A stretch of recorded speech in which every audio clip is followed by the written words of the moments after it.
Stand up comedian Kunal Kamra की मुश्किलें बढ़ती हुई नजर आ रही हैं। उनके एक स्टैंड अप कॉमेडी शो को लेकर अब उनके खिलाफ मामला दर्ज कर लिया गया है। जो जानकारी सामने आई है उसके अनुसार मुंबई के खार पुलिस स्टेशन में 2 एफआईआर दर्ज की गई है। एक एफआईआर जो दर्ज की गई है वो कुणाल कामरा के खिलाफ दर्ज की गई है और इस एफआईआर में कुणाल कामरा के ऊपर जो एकनाथ शिंदे हैं उनके खिलाफ अपशब्द इस्तेमाल करने का मामला दर्ज किया गया है। तो वहीं दूसरी एफआईआर की अगर बात करें तो दूसरी एफआईआर शिवसेना एकनाथ शिंदे गुट के उन कार्यकर्ताओं के खिलाफ दर्ज की गई है जिस जो कार्यकर्ता जो हैं वो उस स्टूडियो में गए थे जहां पर कुणाल कामरा ने शो रिकॉर्ड किया था और उस स्टूडियो में जो तोड़फोड़ हुई थी उस तोड़फोड़ का मामला दर्ज किया गया है। आपको बता दें कि कल ही कुणाल कामरा का एक स्टैंड अप कॉमेडी का शो जो है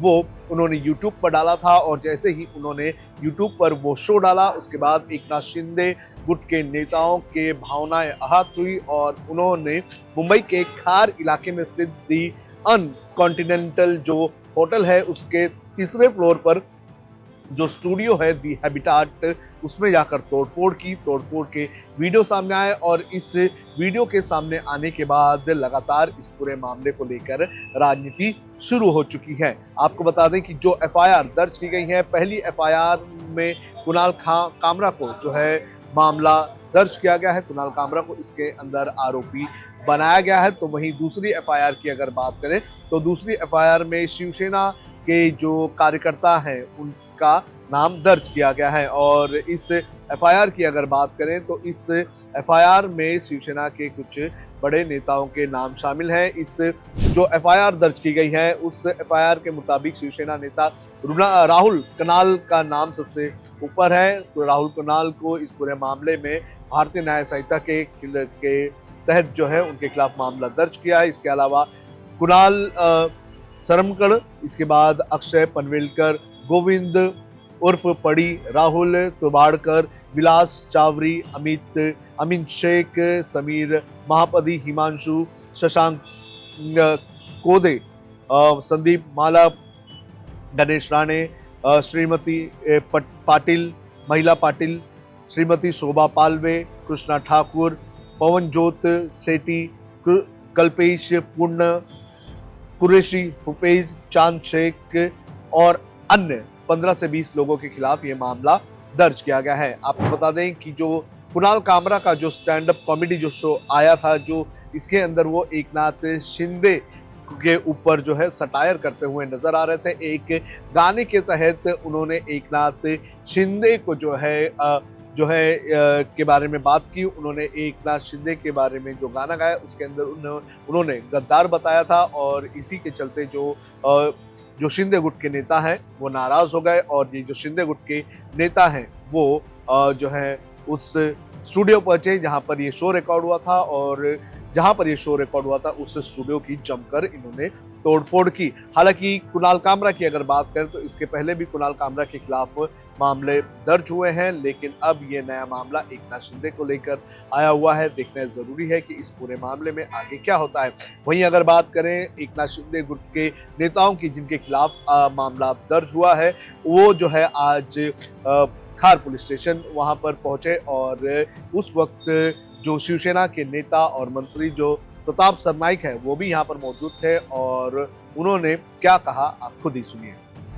जैसी घटना मुंबई में घटी कल, इस राज्य का मंत्री होने के नाते मैं समर्थन नहीं करना चाहता हूँ, मगर ये भी बात उतनी सच है कि मैं मंत्री बाद में हूँ, शिवसैनिक पहला हूँ।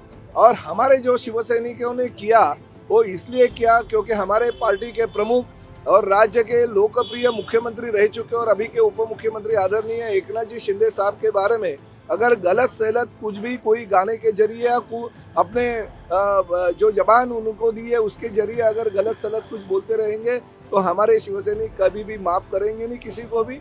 और आज मैं पुलिस स्टेशन में आया हूँ, हमारे कुछ शिवसैनिकों के ऊपर गुनाह दाखिल हो गया, उसमें क्या क्या कलम लगाया वो सच है कि झूठ है। और पुलिस ही कार्रवाई करते समय पुलिस डायरेक्ट हमारे कार्यकर्ताओं के घर पे जाते हैं जिनका नाम भी नहीं था उनके खिलाफ अगर ऐसे एक्शन लेते तो वो भी कुछ गलत है, इसलिए मैं पुलिस स्टेशन में आया। मगर एक बात उतनी जरूरी है कि वो जो स्टूडियो है वो पूरा का पूरा इलीगल है। देश के पंतप्रधान आदरणीय नरेंद्र मोदी जी के बारे में वहाँ पे गलत सलत कुछ भी चित्रीकरण वहाँ पे हो गया, बहुत सारे राजनेताओं के बारे में चित्रीकरण हो गया, और ऐसे इलीगल स्टूडियो को क्यों सपोर्ट कोई अगर पार्टी करता है तो वो भी देखना चाहिए, उसकी भी जांच होनी चाहिए। मैंने मुंबई महानगर पालिका के आयुक्त भूषण गगरानी जी से कहा है कि तुरंत वो अगर इलीगल स्टूडियो होगा तो उसके ऊपर तुरंत कार्रवाई होनी चाहिए। संजय राउत सबने इस घटना का विरोध किया है, सबने सरकार का निषेध। देखिए, ऐसे लोगों ने उसका समर्थन किया जिन लोगों का समर्थन उस गाने के लिए है। कुछ घटनाएं जो घटी है, मुंबई में घटी है, विधान भवन में घटी है, मुंबई हाईकोर्ट में घटी है, उसके ऊपर से लक्ष्य विचलित करने के लिए अगर ये चीजें उन्होंने की तो उसकी भी इंक्वायरी पुलिस ने करनी चाहिए, ऐसा भी मैंने डीसीपी को कहा है। और साथ ही में ये भी है कि 3 जनवरी को वो अगर गाना वो जो चीजें है वो चित्रीकरण उसका किया जाता है और बाद में अगर कल का कल यानी 70-75 दिन के बाद में वो अगर लोगों के सामने रखा जाता है तो इसके ऊपर भी ध्यान देना चाहिए, पुलिस ने इसकी इंक्वायरी करनी चाहिए। सर, आपको किस पे शक है? इसके पीछे कौन है? आपको किस पे शक है सर?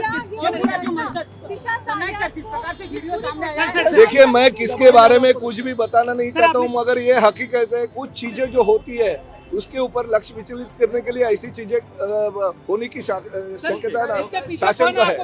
मैं हम लोग किसी का, देखिए वो काम पुलिस का है, पुलिस को मैंने बोला है कि पूरी की पूरी जांच होनी चाहिए। तो फिलहाल इस पूरे मामले के बाद कुणाल कामरा कहाँ है इसकी कोई जानकारी नहीं है। हालांकि कुणाल कामरा की तरफ से जो जानकारी दी गई है उसके अनुसार वो तमिलनाडु में है। देखना जरूरी है कि अब एफआईआर तो दर्ज की गई है, लेकिन आगे इस पूरे मामले में क्या होता है।